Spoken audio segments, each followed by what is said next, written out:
There is a hospital in Hong Kong whose upper floors glitter like any other, neat wards.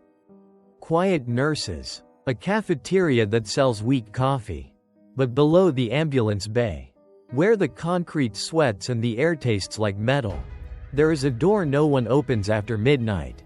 Ask the guards and they'll shrug. Pretend they don't know which door you mean.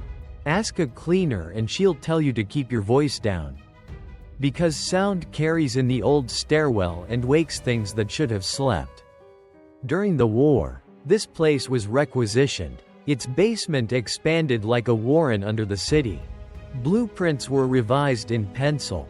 Corridors were poured without permits. Lights were strung along hooks hammered into wet walls. If you stand there now, alone, just past the freight elevator, you can still smell disinfectant so sharp it presses behind your eyes. You will hear the clatter of a trolley turning a corner that does not exist on any modern map. And if the lift arrives without being called, its doors parting to reveal only a rectangle of stale air, you might understand why the night shift refuses to patrol the lower levels after 12. What really happened underground was never discharged with the patients. It was simply locked in and left to throb in the dark. His name was Adrian Lau, 27 years old, a junior security guard who had only recently joined the hospital staff. He was not the kind of man who courted danger. His life was predictable. Long bus rides from a cramped flat in Kowloon. Cheap takeout dinners eaten standing by the sink. And a mother who still phoned twice a day to remind him to buy fresh fruit. When he was assigned the night shift, Adrian accepted without complaint. Overtime pay mattered more than superstition. By day the hospital looked like any other. Patients queuing for consultations. Children wailing in pediatric wards. Doctors striding down polished corridors. Fluorescent lights buzzed overhead. The air always tinged with disinfectant. But after visiting hours ended and the main entrance doors were locked, the building changed. Corridors stretched too long, their echoes lingering a beat too late. Ventilation fans hummed with a hollow metallic pitch, like someone whispering through ducts. Adrian's duty was simple: patrol each floor. Log unusual activity. Make sure no unauthorized person slipped inside. Yet from his very first week, he noticed how senior guards quietly avoided the basement level. They would circle every ward, even climb up to the roof garden. But when it came to the freight elevator that descended below the ambulance bay, they grew vague. Maintenance keeps it locked, they muttered. Or, no need to waste time down there. Still, the basement door fascinated him. A rusted sign still clung to its frame. The lettering nearly erased but readable if you leaned close. Sub-level B2 restricted access. Behind it, the concrete was stained darker, as if moisture had seeped upward from the ground. Once or twice, while smoking outside on break, Adrian overheard the cleaners whisper. They spoke of carts rattling in corridors that no longer existed, of doctors in white coats glimpsed at the corner of an eye, vanishing when called. Adrian told himself it was only gossip, a way for bored staff to pass time. But every night, when his rounds took him past that sealed door, he felt the same pressure on his chest, as if the air there was heavier. It was the kind of heaviness that carried memory, not dust, and though he never admitted it aloud, part of him wondered if the real reason the older guards avoided the basement was not laziness, but fear of being remembered by something still waiting below. The first time Adrian noticed anything unusual, it was subtle enough to dismiss. He had been finishing his patrol on the 3rd floor when the elevator bell chimed. The freight lift, the one that should have been locked, slid open. No one stepped out. Adrian frowned, stepped closer, and found the display panel glowing faintly with the letters B2. He shook his head, muttering that someone in maintenance must have pressed the wrong button. When he peered inside, the cab smelled faintly of antiseptic. sharper than any scent used upstairs. He backed away, pressed the button to close the doors, and wrote nothing in his log. The second incident unsettled him more. On a rainy night when the storm rattled windows and hissed against the concrete, Adrian was making rounds in the surgical wing. He paused near the stairwell to jot notes, when a metallic clatter echoed upward. It sounded like a tray dropped on tile, but deeper, as if it had fallen 2 floors beneath his feet. Adrian checked his schedule. No staff were supposed to be working in the lower levels at that hour. He leaned over the rail and listened. After a few seconds came a rolling squeak. The unmistakable sound of wheels turning, a hospital trolley being pushed along. But the basement was sealed. By the third incident, Adrian was starting to feel watched. Passing the basement door, he noticed a faint line of light beneath it, a sickly yellow that trembled like candle flame. He crouched to be sure. The light wavered and dimmed until it vanished altogether. He told himself it could be emergency power. Maybe a faulty bulb, but the corridor's electricity was supposed to have been cut decades ago. Other details accumulated. In the morgue, which he had to inspect twice a shift, he often caught a whiff of formaldehyde stronger than usual. Once, as he walked past the empty gurneys, one rolled forward a few inches on its own, the squeak of its wheels sharp in the silence. Another night, a clipboard lay on the floor outside a locked supply closet. The paper was blank except for one name written in English and then crossed out violently. K. Watanabe. Adrian didn't know who that was, but the handwriting looked rushed. The pen pressed hard enough to tear the paper.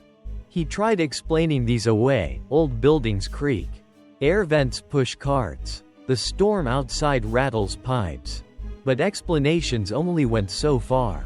What gnawed at him most was repetition. The elevator, always opening to B2. The faint rolling of wheels, always at the same time, just after 2 in the morning. The scent of antiseptic, always near the basement stairwell. Patterns, steady and deliberate, like routines left unfinished. And then came the voices. At first, Adrian thought they were radios, low static, a murmur of Cantonese too distorted to follow. But when he shut off his own walkie-talkie to check, the whispering continued, threading through the corridor, rising and falling like breath. One night, standing frozen in the hallway, he caught a single word clearly in Japanese. He didn't speak the language. But later, when he described the syllables to an older cleaner, the man went pale. The word meant, dissect. Adrian began to dread the midnight hour. His pulse quickened when he neared the freight lift. His pen shook when he wrote logs. He told himself to ignore it, to follow orders and finish his rounds.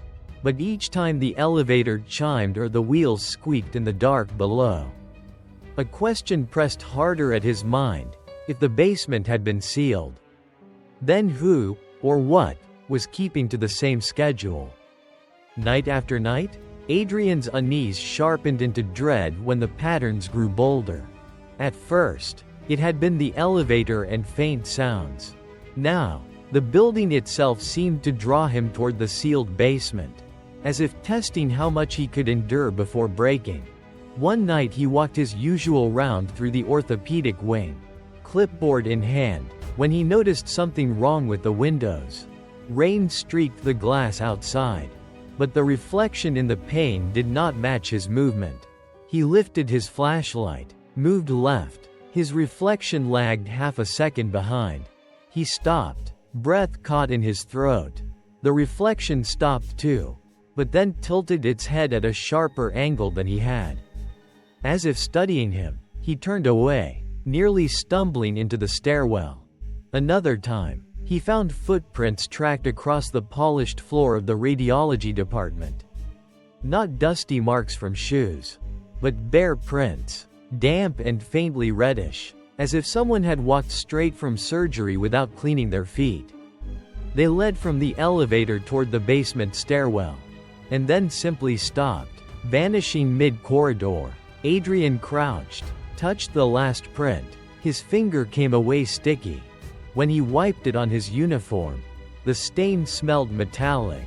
The voices became clearer too. In the silence of the oncology wing, he heard them behind closed doors, two men speaking in clipped Japanese. One calm and authoritative, the other pleading. He knocked on the door, pushed it open with his master key. Inside was nothing but empty chairs and a table stacked with unused charts. Yet the air pulsed with leftover sound, like a room still echoing after a performance. Sleep slipped away from him during the day. He woke from shallow naps drenched in sweat, the scent of antiseptic clinging to his clothes as though it had followed him home. He stopped telling his colleagues about what he saw. When he hinted once to a senior guard, the man only shook his head. "Keep your eyes forward, boy. The ones who look too long don't last." The breaking point came during a storm-lashed night. Adrian was patrolling near the elevator lobby when the power flickered. Lights dimmed to a bruised red glow from the emergency lamps. The freight elevator chimed, doors opening with a groan. Inside, the bulbs buzzed weakly, illuminating walls streaked with rust. Every button on the panel was lit, yet the display flickered B2 over and over, stuttering like a heartbeat. And then he heard it, an iron rattle, followed by a scream, not muffled, not distant, but sharp, rising from below as if someone was strapped to a table in the dark. The sound cut off mid-breath. Adrian stumbled back, his flashlight clattering to the ground. The elevator doors remained open, waiting, as though daring him to step inside. He slammed the button, forcing the doors shut, his pulse hammering. Later that week, determined to prove to himself it was all stress, he carried a small recorder during his rounds. At 2 in the morning he left it running outside the basement door while he checked the floor above. When he played it back in the break room, his hand shook so badly he spilled coffee across the table. The tape hissed with static, then picked up the squeak of trolley wheels, the clink of surgical tools, and finally, a voice, a woman's voice, whispering in Cantonese, "Help me. I can't see." The next night he refused to carry the recorder. It was worse to hear them captured on tape than to imagine them. At least imagination ended when the shift did. But evidence followed you home. Adrian began to sense that the hospital was not just replaying old noises. It was pushing him, drawing him nearer to the truth buried below. Every sign, the footprints, the voices, the lights, pointed to something unfinished. And though every instinct screamed at him to avoid that basement, he knew sooner or later he would have to open the door. Because the hospital wasn't asking politely anymore. It was demanding. Adrian resisted for as long as he could. But the hospital would not relent. Each night, the phenomena pressed harder, footsteps pacing behind him, doors slamming without draft, the faint metallic ring of scalpels tapping against trays. Finally, one evening near the end of his shift, he discovered what none of the other guards had dared to seek. The power had flickered again, plunging half the ward into gloom. When the lights steadied, Adrian noticed the basement door ajar. It had never been unlocked before. His throat tightened, but curiosity overcame fear. He slipped inside, boots crunching over dust. The stairwell spiraled downward, air growing colder, laced with the sharp sting of chemicals that no janitor's mop had touched in decades. At the base of the stairs, he found a corridor lined with heavy doors. Many hung broken on their hinges, revealing rooms that looked more like cells than hospital wards. Bed frames rusted into skeletons, leather straps still buckled in place. One chamber held shelves of cracked glass jars, inside which floated unrecognizable fragments. Cloudy and shrunken, a journal lay open on the floor, its pages stained but legible under his beam. The entries were written in Japanese. The ink slanted and hurried, though Adrian could only piece together fragments. Certain words stood out: subject, extraction, survival rate negligible. One page carried sketches of human anatomy, with crude notations about organs removed under field conditions. He read a date at the top: September 1943. Adrian's stomach clenched. These were not the records of healing, but of experimentation. He realized the whispers he'd been hearing were not random echoes. They were the remnants of patients dragged here against their will, operated on in the name of science twisted by war. Farther down the corridor, he entered what looked like a surgical theater. Rusted lamps still hung from the ceiling. Tables were bolted to the floor, their enamel cracked, streaked with stains that time had failed to erase. He bent to examine one and noticed fingernail scratches scored into the metal, desperate gouges running the length of the frame. In the corner stood a filing cabinet, drawers warped with age. With effort, he pried one open. Inside were records written in both Japanese and English. Some bore local surnames, others foreign. The documents listed procedures that were little more than torture: exposure to extreme cold, injection of unknown substances, vivisection without anesthesia. At the bottom of one file, a single name was circled in red ink: Mei Ling Chan.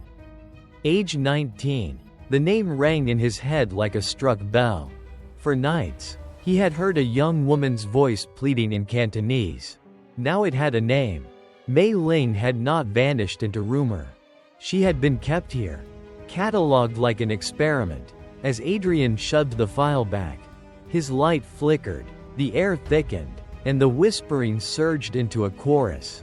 The walls themselves seemed to breathe. He knew, with a certainty that froze him, that he was not alone. The basement was not empty history. It was occupied by the ones who had never left. The truth was no longer hidden. It was alive around him, and it wanted to be seen.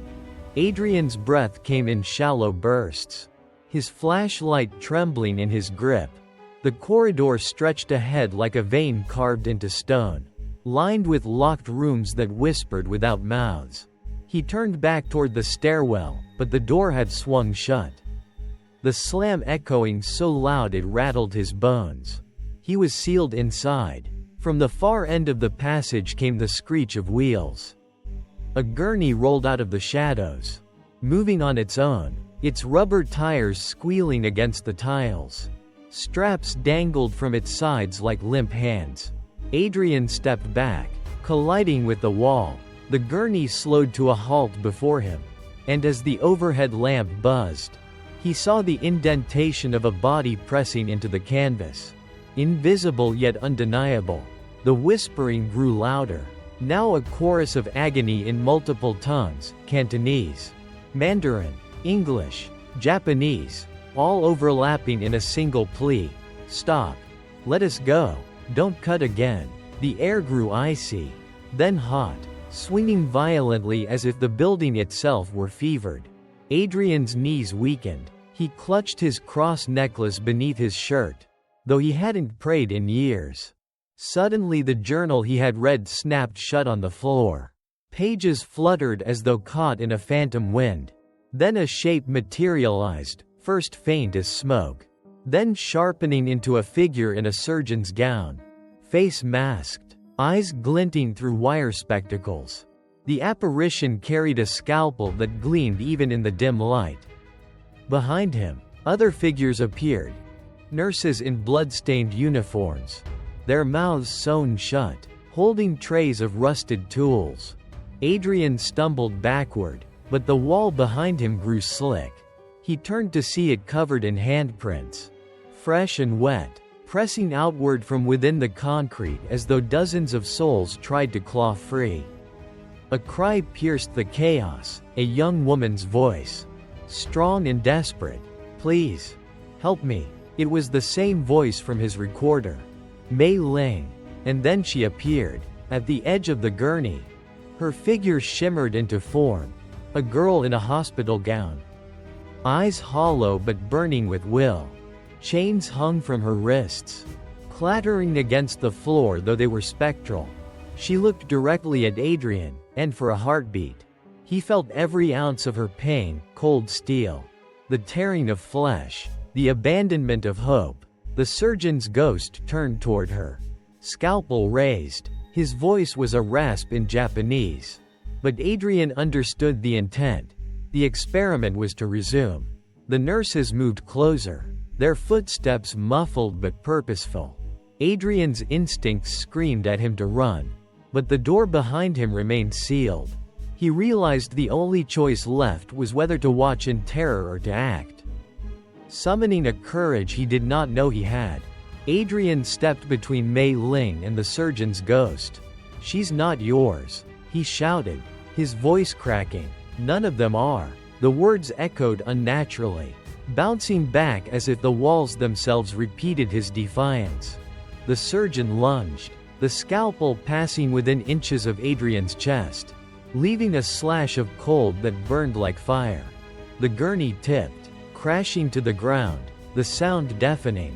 The lights above exploded one by one, plunging the hall into a strobe of darkness and red emergency glow. In that flickering chaos, the spirits surged. The handprints on the walls burst outward. Figures streaming into the corridor, patients half-formed, their eyes filled with anguish and fury. They swarmed the surgeon and his nurses, grasping, tearing, reclaiming their pain as weapons. Mei Ling reached for Adrian's hand, her touch icy but grounding. "Don't let go," she whispered. Together they ran, dodging the maelstrom of spectral rage. Behind them, the surgeon's voice rose in a howl, a mixture of command and despair. Before it was swallowed by the crowd of the dead, the corridor warped, stretching and contracting, doors melting into blank walls, as if the hospital itself resisted letting them leave. At the stairwell, the door that had slammed shut now stood ajar. Adrian shoved it open, dragging Mei Ling's fading form with him. As they stumbled upward, the cacophony dimmed, replaced by the pounding of his own heart. They burst into the ground-level corridor, fluorescent lights flickering back to life. Everything once again sterile, ordinary. Mei Ling stood before him, her form already dissolving. "You saw," she said softly. "You know what they did. Tell them, don't let us be forgotten." Her eyes, once hollow, now glimmered with something like peace. Then she was gone, leaving only the faint scent of antiseptic and a single rust-colored fingerprint smudged across Adrian's sleeve. He stood there for a long time, trembling, the hospital around him silent once more. But deep beneath his feet, in sub-level B2, he knew the screams had not ended. They would wait, night after night, for someone else to open the door. As Adrian shoved the file back, his light flickered, the air thickened, and the whispering surged into a chorus. The walls themselves seemed to breathe. He knew, with a certainty that froze him, that he was not alone. The basement was not empty history. It was occupied by the ones who had never left. The truth was no longer hidden. It was alive around him, and it wanted to be seen. Adrian never logged the events of that night. What could he write? That the basement was alive? That history clawed through concrete to demand witness? He left the incident column blank, signed his initials, and slipped the clipboard back into the guard station. Yet he carried evidence more potent than paper. The sound of Mei Ling's plea etched into his memory. The phantom burn across his chest where the scalpel's chill had grazed. The fading smudge of a fingerprint that no washing could quite erase. In the weeks that followed, he noticed subtle changes. The basement door, once sealed with rust, now stood chained and padlocked with new hardware. Management gave no explanation, only a curt memo that restricted areas are off limits, no exceptions. Colleagues muttered but asked no questions. No one wanted to hear about the past. But Adrian saw the differences others ignored. Patients on upper floors seemed calmer at night. The heavy atmosphere that once pressed down after visiting hours had lifted slightly. Yet in the quietest hours, around 2 in the morning, he would still hear the faint echo of a trolley rolling below. Wheels squeaking against tile. Sometimes, drifting through vents, came the ghost of a girl's whisper, thanking him, urging him not to forget. He wondered if the others had been freed in that eruption of spirits, or if some remained bound, chained by silence. And he wondered, too, about the surgeon, whether he had been consumed, or if pieces of his cruelty still lingered, waiting for the door to open again. Adrian knew he could never speak of it openly, but he began carrying Mei Ling's name in his pocket, scribbled on a folded scrap of paper. Whenever he felt the elevator pause unexpectedly, or the antiseptic sting in his nose, he touched that paper as if it were a talisman. The hospital continues its routine today, patients admitted, doctors bustling, administrators balancing budgets. Yet beneath the hum of fluorescent lights, there lies a silence heavy with memory. And if you ever find yourself walking its corridors after midnight, when the world above sleeps, listen carefully. If you hear the faint roll of wheels from nowhere, do not follow. Some cries for help are not meant for the living. Hospitals are built as places of healing, but walls cannot choose which memories they keep. Long after the war ended, after the uniforms and flags were gone, this building remained, its foundations steeped in silence that no renovation could cleanse. The ghosts Adrian encountered were not monsters born from myth, they were people, trapped in the unfinished business of pain, waiting for someone to recognize that what was done to them was real. Perhaps that is the true terror, not the apparitions, not the screams in the night, but the way history can be buried, denied, locked away behind doors labeled restricted. The past does not vanish because we choose not to look at it. It lingers, like antiseptic in the air, like fingerprints pressed into steel. Mei Ling's whisper was not simply a cry for rescue, it was a demand to remember. To tell the truth of those who never walked out of the basement, whose stories were cut short by cruelty disguised as science. And maybe, in acknowledging them, there is a measure of justice, even if decades too late. So the next time you pass a hospital at night, with its windows glowing pale against the dark, ask yourself what shadows lie beneath. Not every ghost is an enemy. Some are simply witnesses, asking for the one thing the living can still give: remembrance.